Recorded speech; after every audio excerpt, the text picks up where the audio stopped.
Good morning, everybody. I am Vanessa Southern. I'm the Senior Minister of the First Unitarian Universal Society of San Francisco, and I am joined on the chancel this morning by Reverend Laura Shenham, our Minister of Congregational Life, and Sam King, one of our worship associates, and by the Reverend Angela Tyler Williams, who flew in last night from Washington, D.C. to be here with us today. Reverend Tyler Williams, as you can read in her bio, brings an enormous amount to her ministry in the world. But what we are particularly grateful for is her founding role in the creation of SACReD. SACReD, which is the spiritual alliance of communities for reproductive dignity. Our congregation, as many of you know, voted to join SACReD this year as part of our commitment to working with other communities and people of all faith traditions to support the work that includes a woman's right to bodily integrity and autonomy, but also the right to raise children in a safe and supportive environment, a full spectrum of value-based decisions about this piece of our shared life. And SACReD is helping us all to articulate together what that means and then what it means to put that in action. So you will have a taste of the spiritual and religious values and commitments that uphold that work today in the service. And afterwards, we will have a lunch that the Women's Rights Group is sponsoring, where we can hear more about what SACReD is doing right now and our chance to plug into it in this important time. So thank you, Angela, for being here, and all the members of the Women's Rights Group. You'll hear more and see more of them later. And thank you to the families of the two children we're dedicating today. You'll get to see more of them today, too. Thanks also to our choir, to Reiko Odelaine with their organ leadership, and Mark Sumner, and to our AV team and our ushers, and to our building staff, and to all of you. Welcome to worship.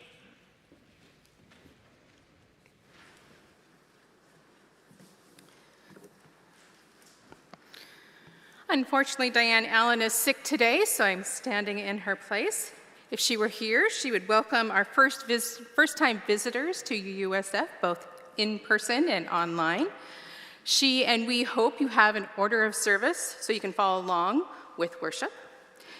If you would like to receive a copy of our weekly email newsletter, which includes a link to the order of service and Sunday live stream, you can fill out one of our yellow connection forms. Those forms are on the welcome table outside, perhaps in the pew in front of you, and available through the link on the order of service or video description of today's service. Please look at our announcements of upcoming events in the order of service and in our weekly flame. We'd love to have you be part of them. Emmanuel Class, our new manager of young adult programming and membership, is here to answer questions and get to know our existing members. Please reach out to him with your questions or ideas. Welcome.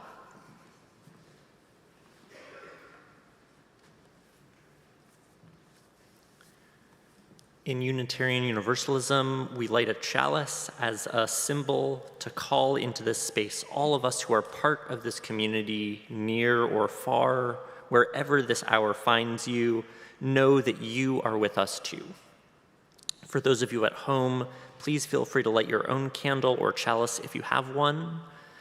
And because in this time of Hanukkah, we also light our candle for that festival of lights, which in the largest sense speaks to acts of hope, taken even when the evidence is against them. In all our lives, may the light that is lit in moments of need or hope burn far beyond expectations. And may hope triumph over fear or hate or heartbreak. Please say with me the words of our chalice lighting printed in your order of service. We light this chalice for the light of truth, the warmth of love, and the fire of commitment. We light this symbol of our faith as we gather together.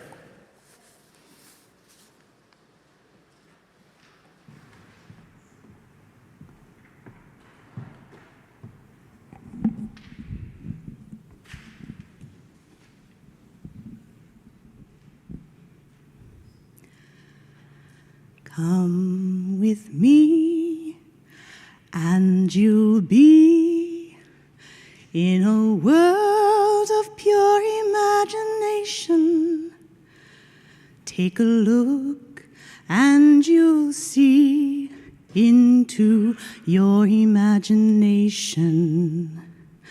We'll begin with a spin, traveling in the world of my creation. What we'll see will defy explanation. If you want to view paradise, simply look around and view it. Anything you want to, do it. Want to change the world? There's nothing to it. There is no life I know to compare with pure imagination. Living there you'll be free if you truly wish to be.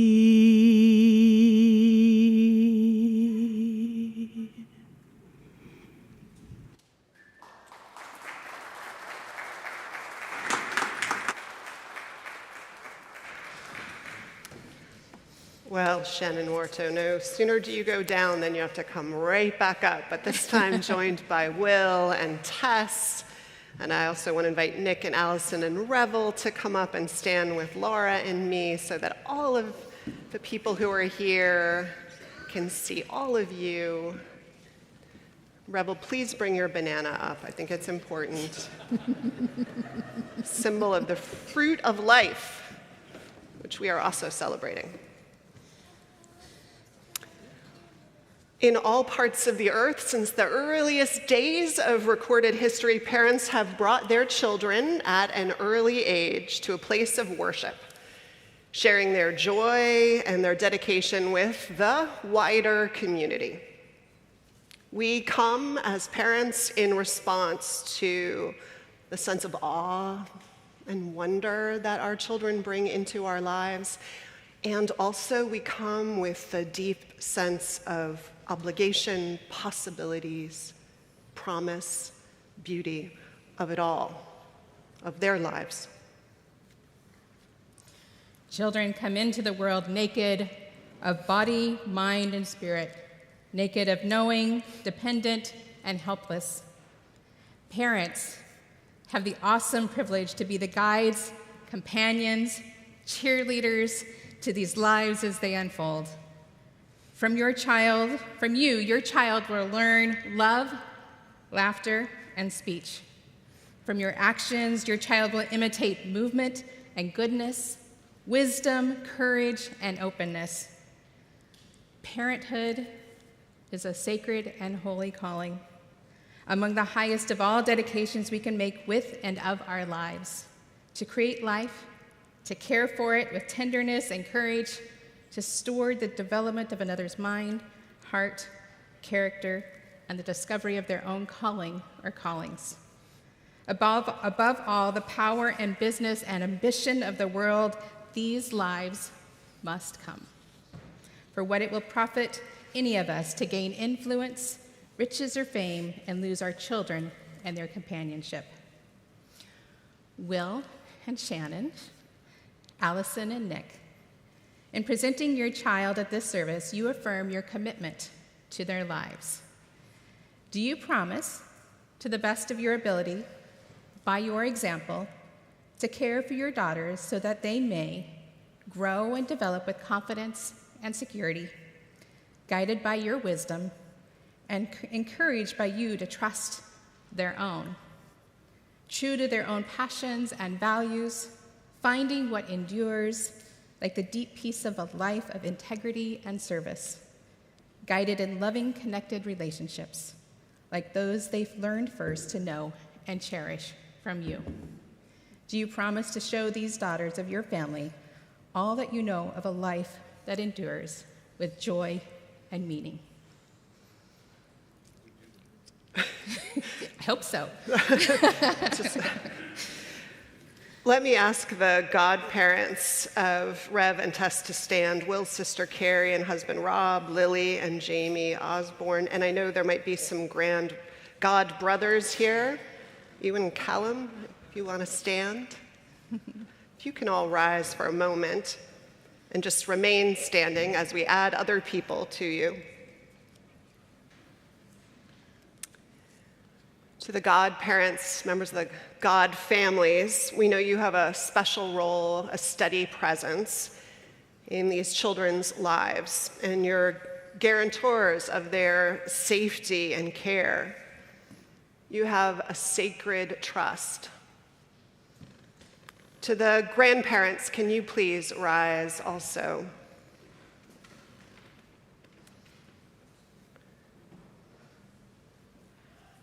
To the grandparents of Revel and Tess, you especially connect these children back through the generations to the legacy that they inherit and whose values they are called to carry forward. This is why our names often bear connection to some person our parents have loved and lost, but hope our children will carry forward the spirit of, as I think is true with both Tess Dawn and Revel Marie. And let me ask the wider circle of family and friends to please, who are here today, to please rise also. Aunts and uncles, given and chosen friends, you too will supplement the wider circle of care and formation of these children. It's impossible for a child to be raised alone in this world. They have to know that they're caught in a web of love that will hold them firm. It's so rich for them to know that they can draw from an example of lives that make different choices about what it means to live a life of meaning that's rich. So all of you play a role in the fullness of these children's lives and care and formation. So let me ask you, all of you, do you pledge to support these children in the ordinary days of their living with heart, but also in any extraordinary times of need, should those arise? Please say, we do. You may be seated. To the congregation into whose care we commit these children and their families, please answer the question we pose with "we will." In the words borrowed from the late Reverend Rob Eller Isaacs, it is our faith that each child born is one more servant of love and justice, one more wise voice waiting to speak their truth to the needs of their days. By this service of dedication, we commit ourselves to the nurture of these children. We will strive to love and cherish them in times of struggle as well as gladness, acknowledging the divine spark within each child. Will you be worthy guardians of their lives, building a community in which they will grow old, surrounded by beauty, embraced by love, and cradled in the arms of peace? We will.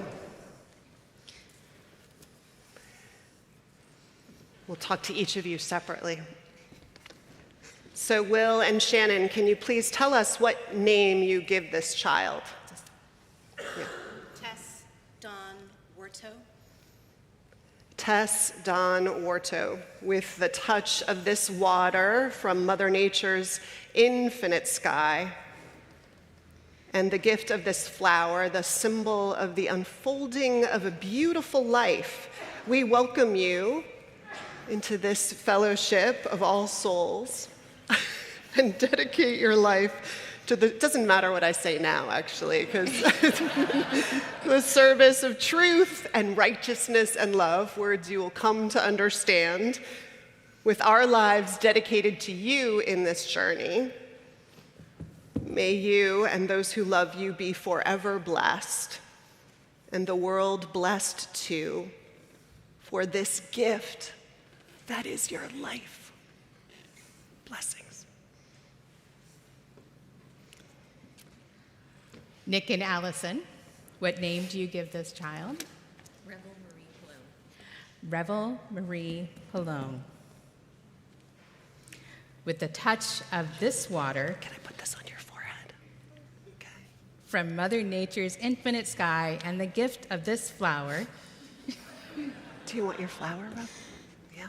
symbol of an unfolding, beautiful life, we welcome you into the fellowship of all souls and dedicate your life to the service of truth, righteousness, and love. It kind of tickles when you put it on your face, huh? Yeah. With our lives dedicated to be with you in this journey, may you and those who love you be forever blessed, and the world blessed too, and the gift that is your life. Blessings. May we present to this community Tess Dawn Warto and Revel Marie Pallone. Will you please show them the jubilation and welcome that we feel?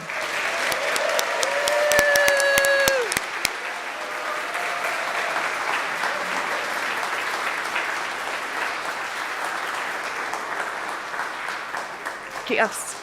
Congratulations. Congratulations. And lucky us. Bye. Congratulations. So nice to have you with us. Congratulations.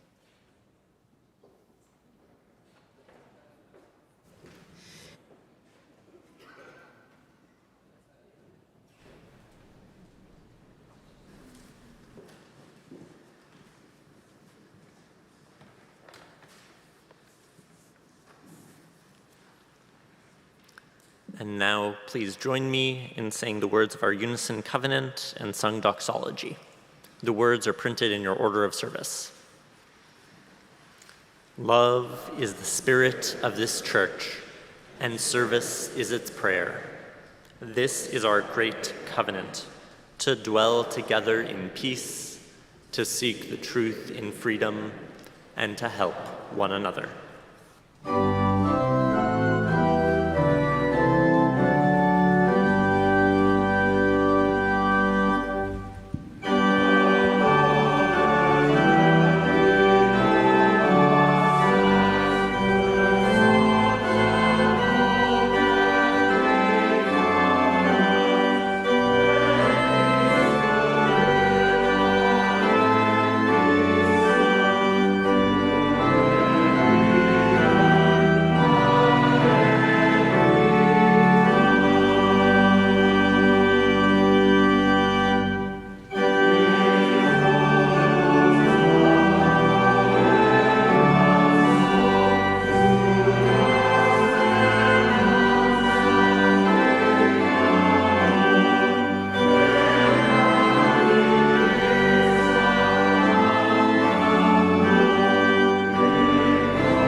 In the spirit of a very full service, I'm going to ask you to just greet the person to your left or right, or maybe just across the aisle.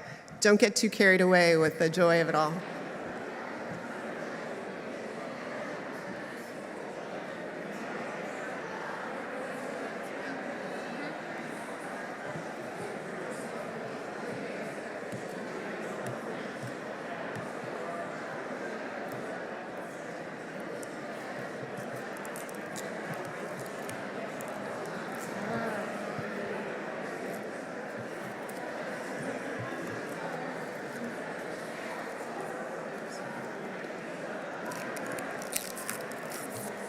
Hey, Christopher.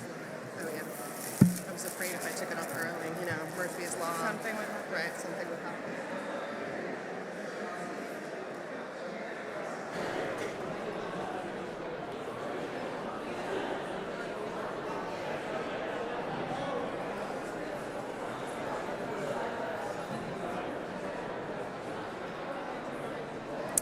I invite us to come back to our seats, to make our way to our home in this moment.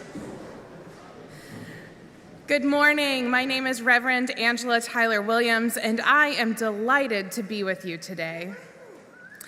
As you have heard from Reverend Vanessa, and you'll hear a little bit more later, and you can read in your service program, SACReD is an alliance of religious leaders, congregations, movement organizations, activists, and academics collaborating to advance reproductive justice through congregational education, culture change, community building, and direct service.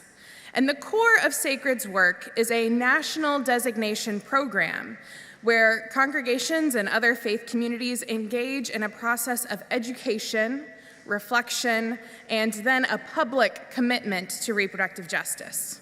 We have created a 7-session curriculum for communities and small groups, and since March of 2022, we have hosted 14 Train the Trainer sessions for over 400 facilitators from 200 congregations in 38 states and 29 religious traditions and denominations. But just wait. I am here today to recognize you, the First Unitarian Universalist Society of San Francisco, as the second ever designated SACReD congregation.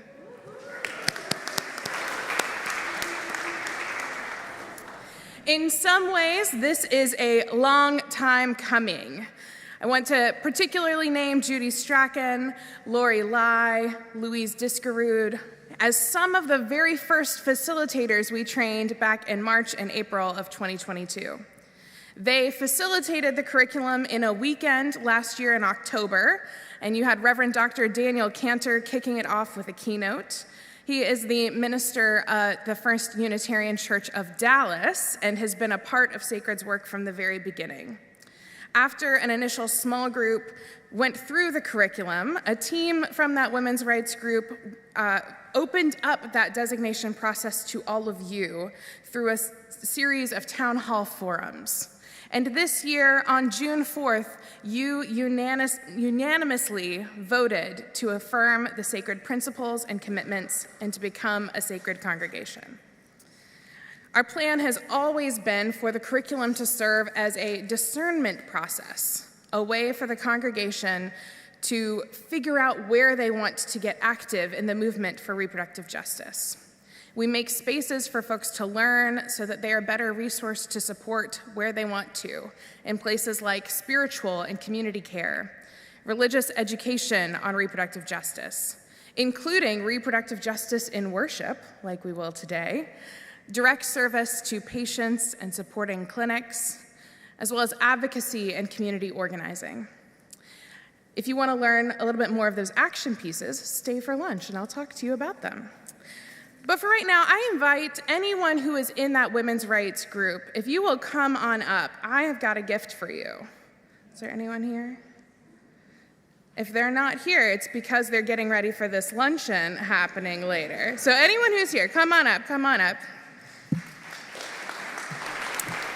Every congregation gets a plaque that says they are a SACReD congregation, that they create and hold space for courageous conversations free from shame, judgment, and stigma. So here, I would like to present. Oh, wonderful. Oh my gosh, what an honor. Galen is there. Just scoot over and get a good photograph of all of you. Congratulate yourself.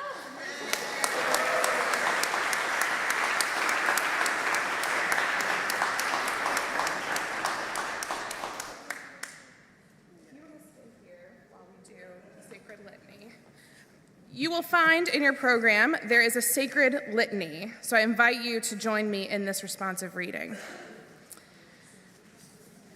We are SACReD congregations who gather to lift up the most vulnerable among us.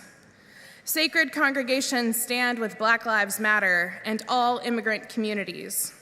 We affirm the lives of the LGBTQIA community. We recognize and affirm the value of every person, regardless of race, gender identity, nationality, or socioeconomic status, or disability status. We denounce the powers that be that create divisions which some access to what others take for granted.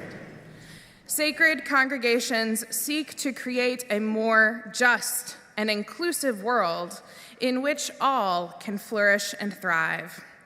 Our faiths teach us that we care for all, and that care includes support for people in need of reproductive care. We acknowledge all people in the U.S. and abroad who do not have full access to reproductive health care services. Sacred congregations call for a religious and moral commitment to reproductive health and justice. We commit to teaching about reproductive freedom, displaying our commitment to reproductive dignity, and creating safer spaces for reproductive care. When people are denied comprehensive abortion care, they may forego food or shelter to pursue unsafe abortions that put their lives at risk. Sacred congregations will not be silent about reproductive dignity. We will use the word abortion, we will talk about it in our various worship services, and people in need of reproductive care will have a safer space to seek counsel.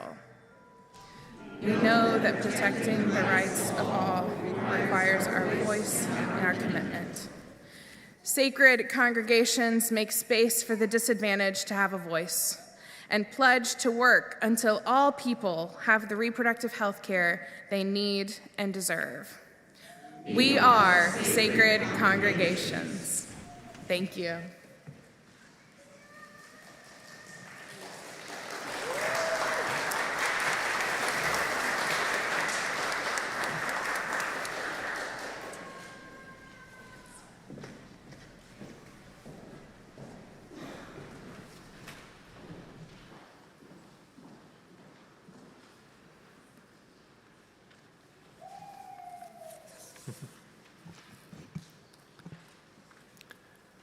I want you to imagine me in middle school.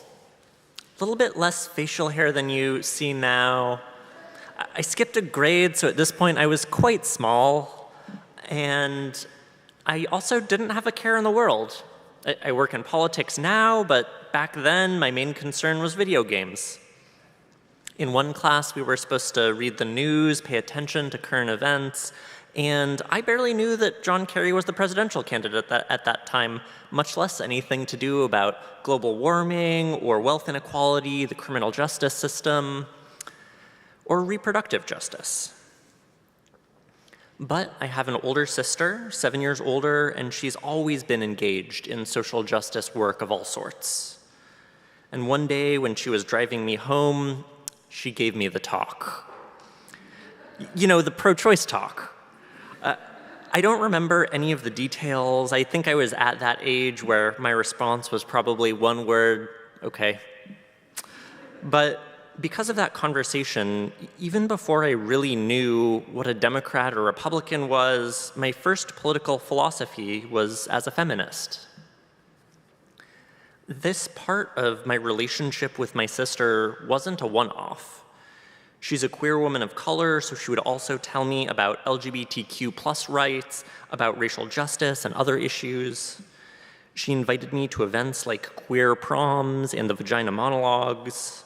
She gave me books like The New Jim Crow.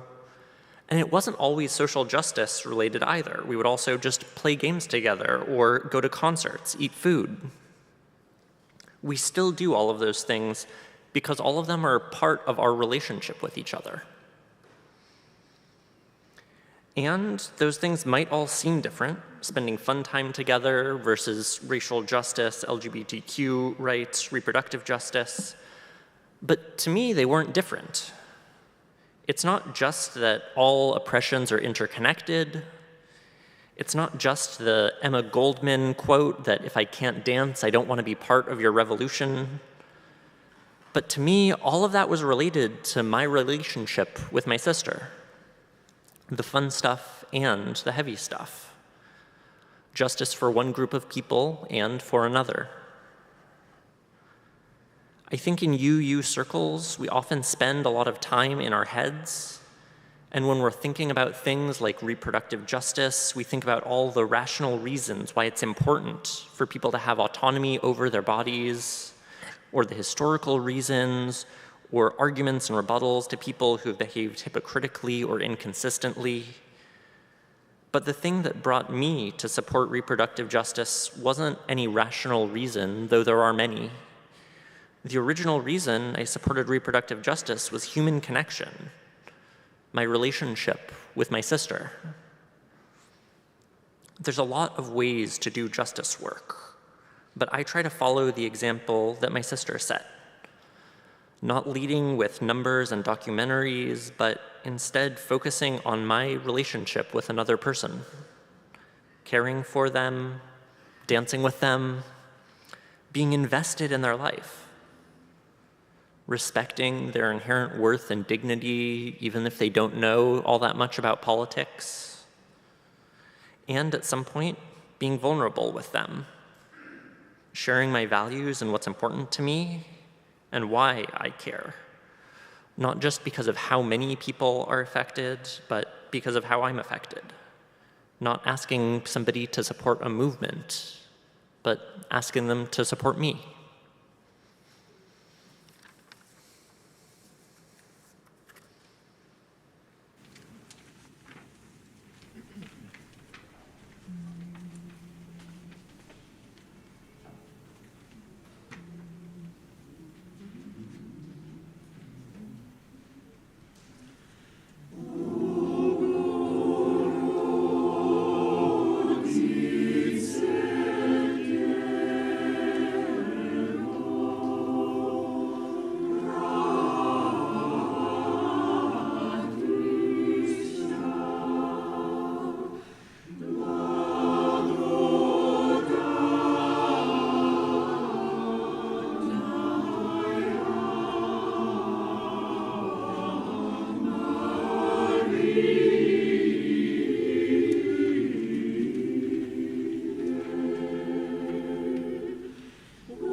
I come to you today as a pastor ordained in the Presbyterian Church.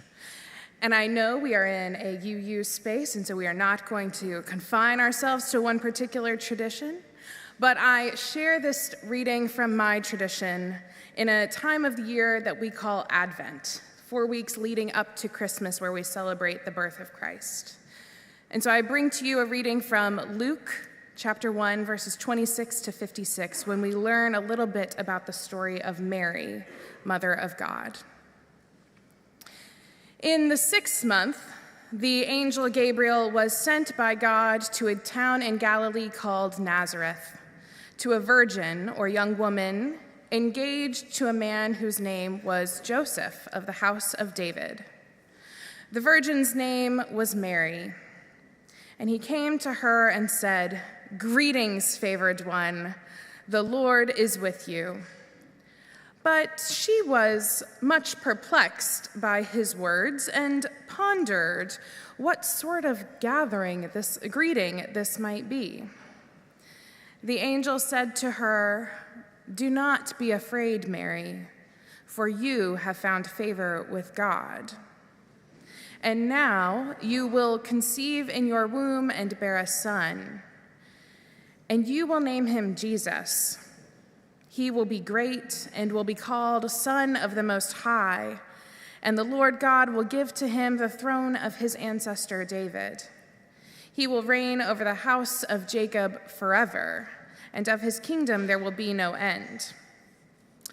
Mary said to the angel, "How can this be, since I am a virgin?" The angel said to her, "The Holy Spirit will come upon you, and the power of the Most High will overshadow you. Therefore, the child to be born of you will be holy. He will be called the Son of God. And now, your relative Elizabeth, in her old age, has also conceived a son, and is in the 6th month for her who was said to be barren. For nothing will be impossible with God." Then Mary said, "Here am I, the servant of the Lord. Let it be with me according to your word." And the angel departed from her. In those days, Mary set out and went with haste to a Judean town in the hill country, where she entered the house of Zechariah and greeted Elizabeth. When Elizabeth heard Mary's greeting, the child leaped in her womb. And Elizabeth was filled with the Holy Spirit and exclaimed with a loud cry, "Blessed are you among women, and blessed is the fruit of your womb. And why has this happened to me, that the mother of my Lord comes to me? For as soon as I heard the sound of your greeting, the child in my womb leaped for joy. And blessed is she who believed that there would be a fulfillment of what was spoken to her by the Lord." And Mary said, "My soul magnifies the Lord, and my spirit rejoices in God my Savior, for he has looked down with favor on the lowly state of his servant. Surely from now on generations will call me blessed, for the Mighty One has done great things for me, and holy is his name. Indeed, his mercy is for those who fear him from generation to generation. He has shown strength with his arm.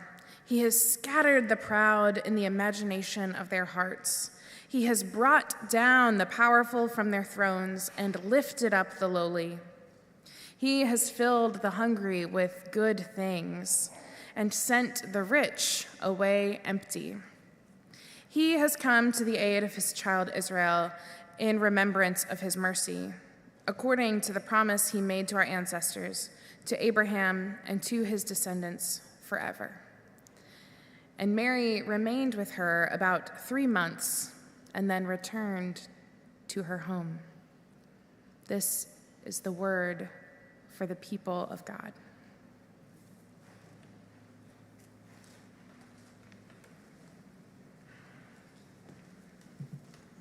And now this morning's offering, which makes possible our time with Angela this Sunday and the larger work of SACReD, will be both given and gratefully received.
Thank you.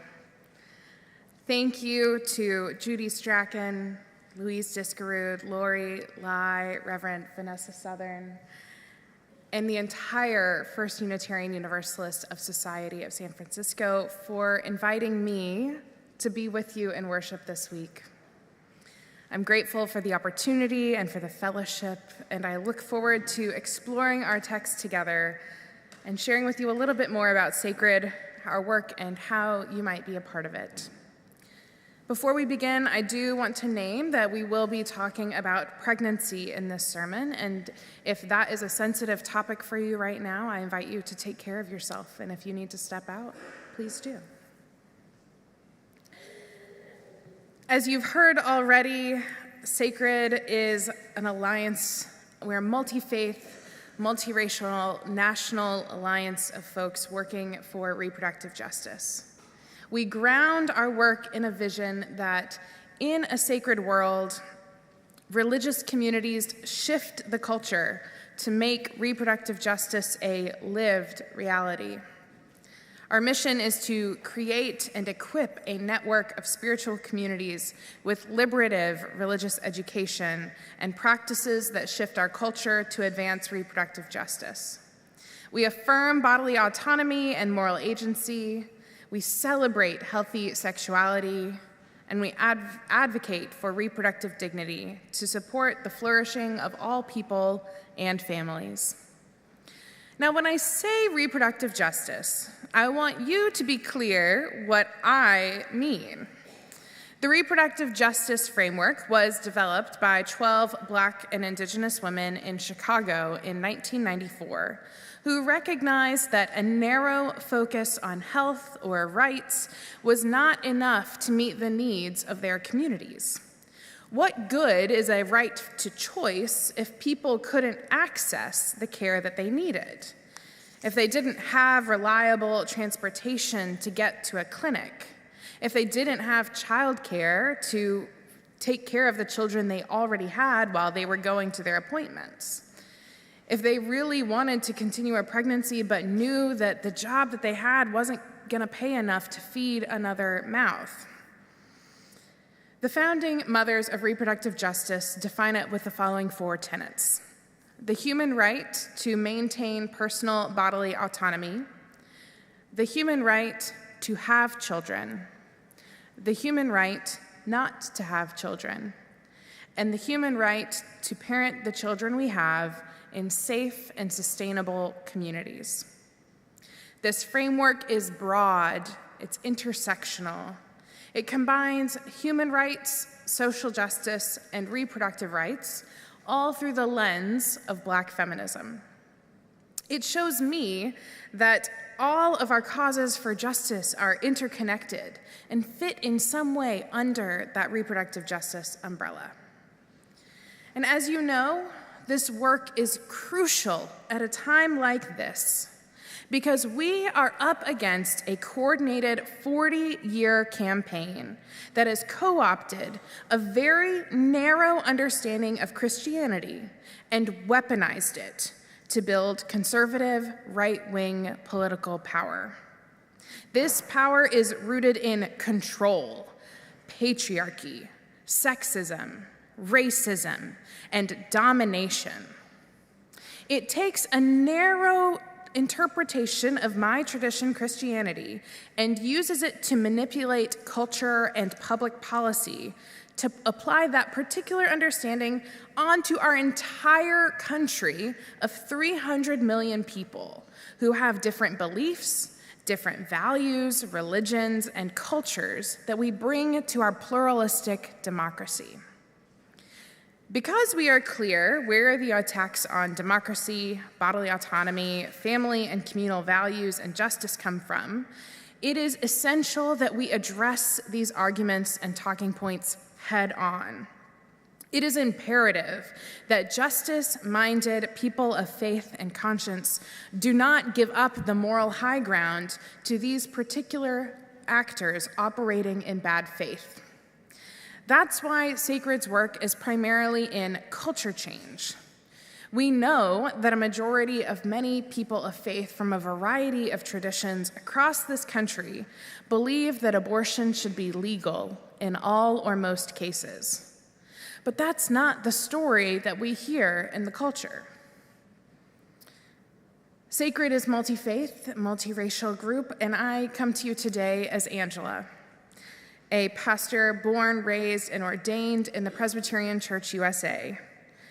I share part of my wisdom from my tradition and how it is applicable to all of us working for justice in the United States, especially as we are in this season of Advent.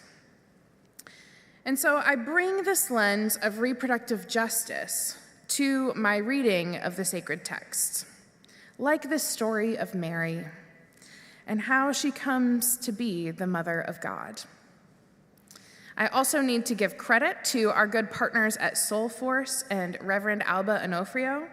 They've created a resource called Mary's Choice, a new model for biblical womanhood that has greatly informed this sermon.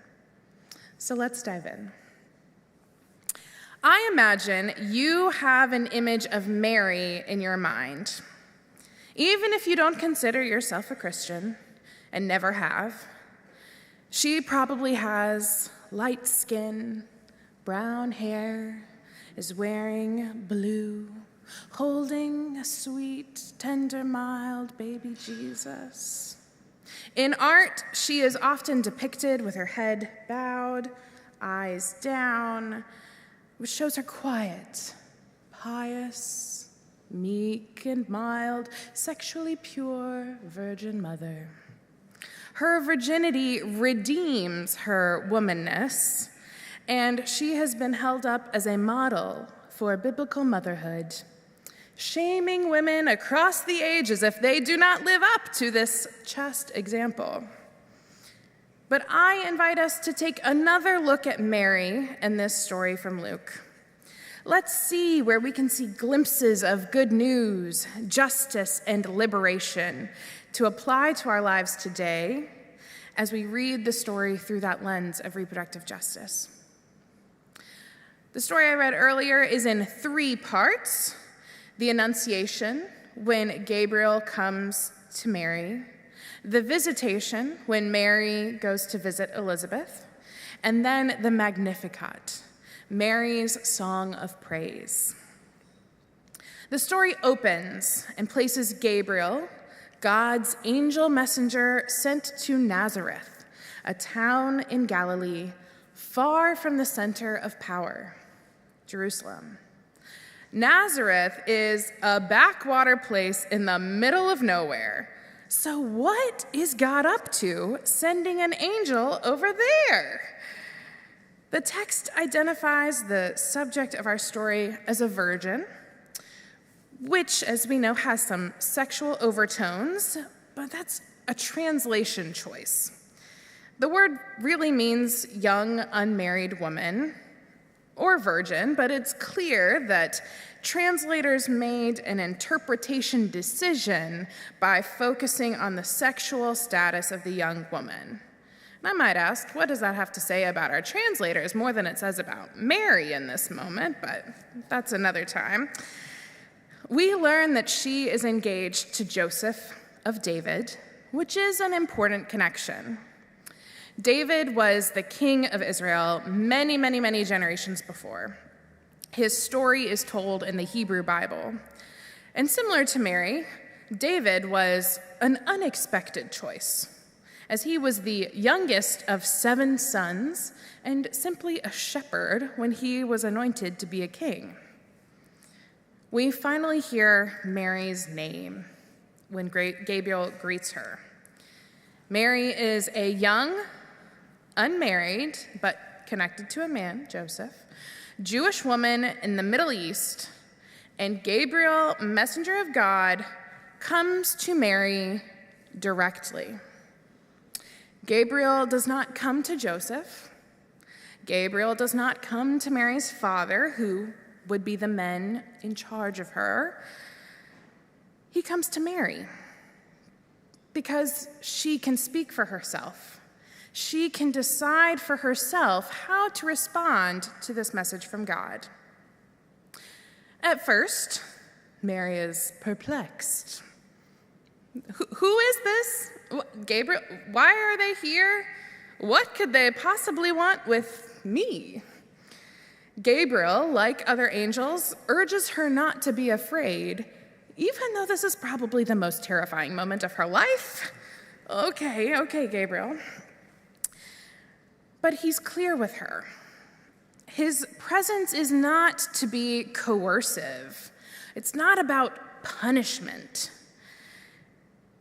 He says, Mary, you have found favor with God. He goes on to tell her that she will carry Jesus in her womb. He will be a king over her people. Now, this is some startling news, okay? We're in backwater. She's not connected to a man. There's a king? Like, I'm not connected to anybody. What? Big questions. And Mary is not ignorant to the ways of the world. She knows how women become pregnant. Her mama gave her the birds and the bees talk. She knows how this happens. And she knows, and she's got some questions, naturally. And what does Gabriel do? Gabriel does not chastise her for questions or doubts. Gabriel takes her seriously, gives her the information she's asking for, and then gave her someone else to talk to. You see, Elizabeth, her cousin, has also had a divine encounter to become pregnant. Gabriel offers Mary a connection, but Mary makes the decision all on her own. She doesn't consult her father. She doesn't talk to Joseph or a priest or anyone else. In her own heart and of her own free will, she gives her consent. Here am I, the servant of the Lord. Let it be with me according to your word. Mary said yes. But this yes was not without a risk. Again, she is young, unmarried, Jewish woman living under occupation in a small town. It is possible that Joseph would not want to marry her anymore. She could be socially shunned. She might not have access to the economic resources needed to care for herself and her child. And still, she said yes. I was talking about this passage with a group of pastors in Texas a few years ago, and they asked me some really good questions. What if Gabriel went to other women before he came to Mary? What if there were others who said no, this was simply too much to bear? How many no's did Gabriel and God receive before they got Mary's yes? Mary commits to this pregnancy and quickly travels to see Elizabeth, who has had a divine intervention in her reproductive life. It is Elizabeth and the baby who will become John the Baptist who are the first to recognize Mary as the Mother of God. I see a clue of Mary's faith and why she said yes through her song of praise, the Magnificat. Mary knows that God looks with favor on those that society dismisses. Her God scatters the proud, brings the powerful down from their thrones, lifts up the lowly, fills the hungry with good things, and sends the rich away empty. Even if she loses everything, she knows that God is with those who have lost everything. She stands in her power and in her agency. Mary knows who she is. Mary knows who God is. And yes, Mary knows what she has been called to do. So how is this good news for us here and now? The story shows divine showing up in unexpected places, not with curses of damnation, but with offers of blessing and open conversation. The divine does not heap shame, judgment, and stigma upon this unconventional reproductive story, but enables the miracle after trusting Mary to make her decision and waiting for her yes. I want to be clear that even though God favors Mary and she becomes pregnant, and God enables Elizabeth to be pregnant in her old age in the geriatric pregnancy world, as our doctors like to call it, that does not mean that infertility, miscarriages, or fetal anomalies are punishments from God or signs of disfavor. What Mary's song teaches us is that the divine is with those in their misfortune, in their grief and their sorrow, in their long times of waiting, and we can listen to where people are and join them wherever they are on their reproductive journey. As we make reproductive decisions throughout our life, we can be comforted by Mary's story, knowing that we have what we need to make those decisions for ourselves. We can be trusted to know our needs and desires for our lives, our families, and our futures. How might the world be different if more of us heard this interpretation of this story? Perhaps we could extend compassion and empathy to others in our lives who are making decisions to parent or not to parent. Perhaps we could show practical support, like Elizabeth, and welcome people into our home as a way to give support during their pregnancy. This is the kind of work that SACReD congregations engage in regularly. We have recognized you, First Unitarian Universalist Society of San Francisco, as the second group to join SACReD congregations.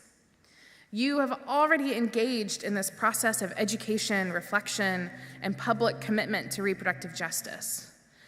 But this designation celebration is only halfway through the process of being a SACReD congregation. You've learned, studied, made commitments, and now is the time to live out those commitments through action. As I was talking to your leaders, they were like, when do we get to act? I'm ready to do things. Now's the time. You get to live these values publicly through pastoral and spiritual care, including reproductive justice in worship or educational offerings, providing direct support to people in your community who need reproductive health care, and participating in political organizing and advocacy work. In talking with your leaders, they have already identified some key partnerships with Planned Parenthood of Northern California and Access RJ, so you can connect directly with patients seeking care in abortion clinics. Lori Lai shared with me in our conversation that even though California is a high-access state, there are only 48% of the counties in California that actually have a clinic. And so the question continues to be, how accessible is abortion care in a high-access state if people still have to travel up to or over 100 miles to get the care that they need? What about within your own community? How can you better support families and children in your midst? You made a promise to 2 young ones today. How can you continue to love and support them and care for their families, as this is one of the hardest times to raise a family in this world and in our lifetime? What do you need here and now for more flourishing? Again, I'll be talking more about these potential action steps after the service at the luncheon, and so I invite you to join me for more discussion. At SACReD, we say everyone has a reproductive story, even if they haven't parented children. And everyone has a faith story, even if they don't belong to a particular congregation. What we do is we create and hold space for people to weave together these faith and reproductive stories free from shame, judgment, and stigma. This morning, we've taken another look at the story of Mary, the Mother of God, holding it up for deeper learning and understanding. We've heard Sam share part of his faith and reproductive story with all of us. Later in Mary's story, after she has given birth to Jesus and received visitors, the text says she treasured these words in her heart and pondered them. May we take some time here and now to ponder these words in our own heart. What questions, curiosities, aha moments are you holding in this moment? How does this story relate to your own faith and reproductive story? Where in your body do you carry these stories? I invite us to take a moment of silence, to breathe, connect with ourselves, and ponder these words.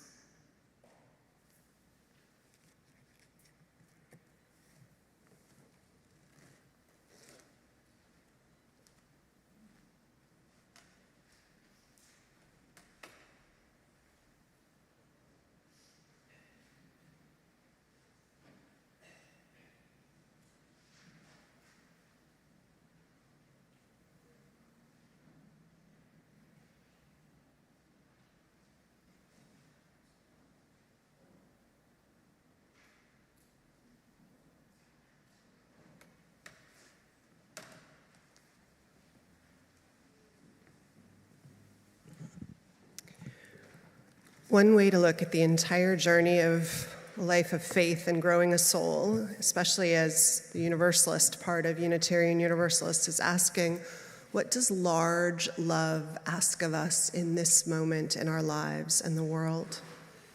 And how do we answer what that asks of us? So in that spirit, let's sing Rise and Body or Spirit as you're able, and let's sing together the hymn that's printed in your order of service. The words are printed. It used to be Standing on the Side of Love, but the words have been rewritten to make it less ableist, which is also part of asking and answering that question of what does love ask of us. So I invite you to rise as you're able, and let's sing together.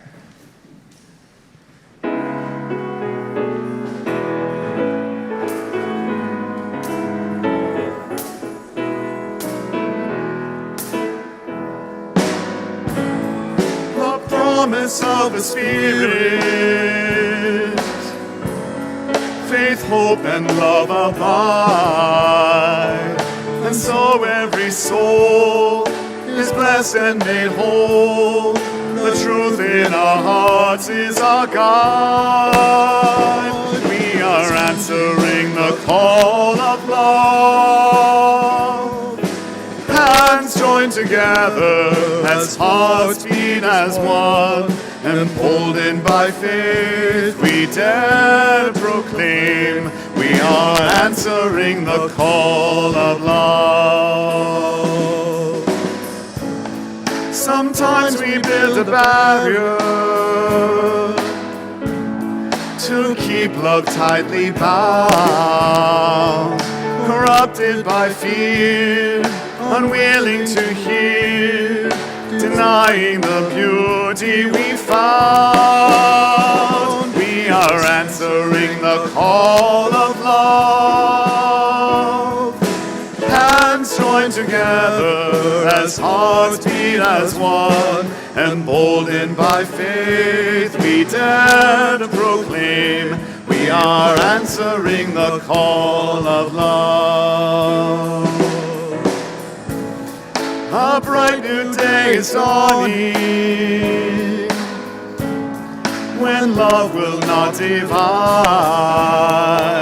Reflections of grace in every embrace, fulfilling the vision divine. We are answering the call of love. join together as hearts beat as one. Emboldened by faith, we dare to proclaim we are answering the call of love. We are answering the call of love.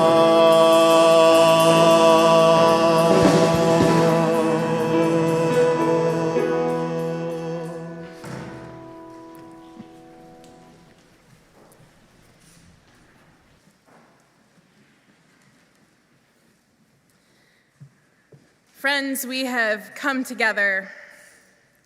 We have blessed. We have sung, we have prayed, we have listened, and now it is time to answer the call of love. So may you go out with the blessing of the divine who loves you just as you are, who holds you in your faith and your reproductive story all along your journey, and says, you have what it takes. Trust yourself. Know yourself. You've got this. Go with love. Go with light. Go with hope. Go with peace. Go.